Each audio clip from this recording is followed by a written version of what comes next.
When I was a young person at school, um, I just noticed that whatever we were being taught in world religions classes, whatever I studied, whatever books I was reading, none of that was really matching the practices, the ethics, and the values that my parents were giving me, that my grandparents were giving me.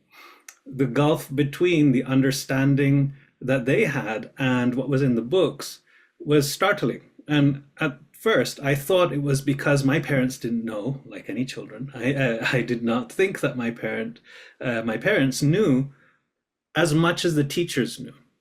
So for a good amount of time, I was under the impression that, well, Hinduism was full of polytheist, idol worshiper, cow worshiper, the whole list of laundry list of allegations that is usually thrown towards us.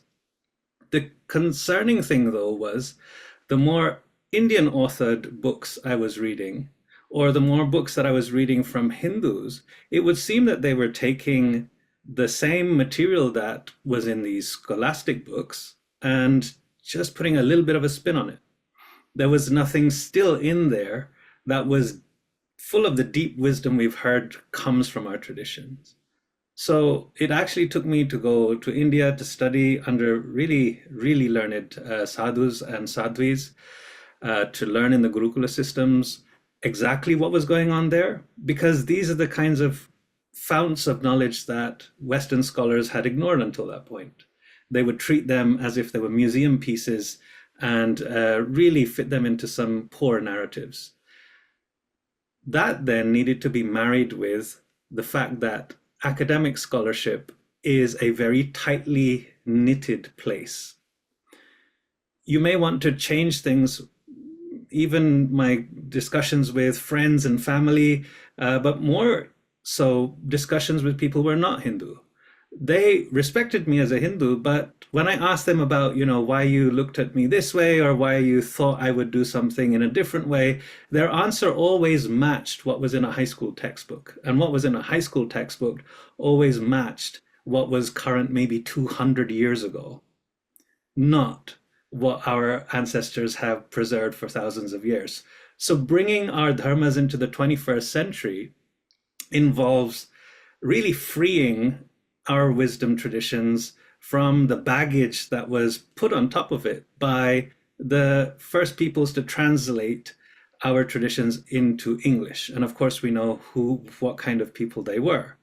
It also helps that we bring to the fore the best of scholastic methodologies and approaches. Look, we all are people who are interested in science, in technology, in maths, in reason, in logic.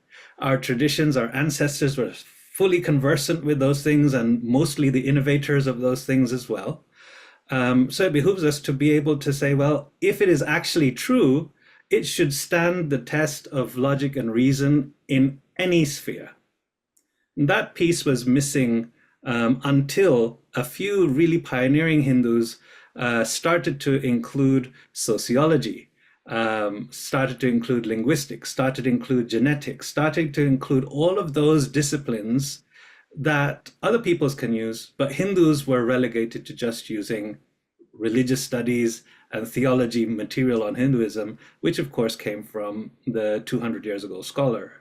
So in what HAF is looking to do for the future is to break through those gates that we've been forced into. We've been forced into a box that is religious studies only. We've been told that you are so superstitious and so unrealistic that your notions of what constitutes life is so far flung that you don't deserve to be treated with any respect or treated with the kind of scholastic approaches that are applied in sociology or other disciplines. No, no, no. You must be the same heathens that were talked about in the missionary sources.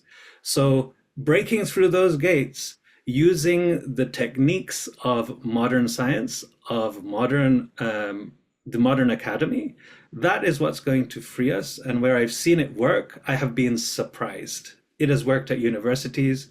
It has worked with high schools. It has worked with our own communities. Our own people have been vindicated. That feeling of liberation when you know something is right, it just sings.